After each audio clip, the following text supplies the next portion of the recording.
In this video, I'm going to show you how to set up an event with Google Calendar. So you can just go ahead and navigate, open your Google Calendar, and it is going to show you the entire month. If you want it to be weeks, you can click over here. If you want to change to looks, you can click over here and change it. So you can click on this plus sign and you can add an event or a task. So let's say I'm going to add an event. So you can give the event a name, maybe homecoming.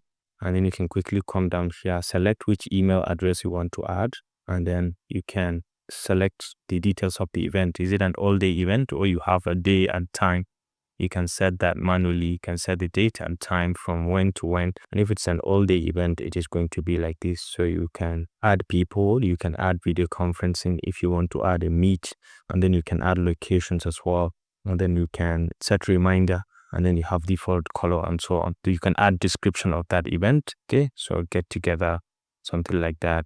And then you can add Google Drive attachment if you have any documents that you want to add, and then visibility, and then fee for the event. Is it going to be free or paid? So once you're done, you click on save, and this is going to be added to your calendar, homecoming. You can see it over here. If you find this helpful, please leave a like.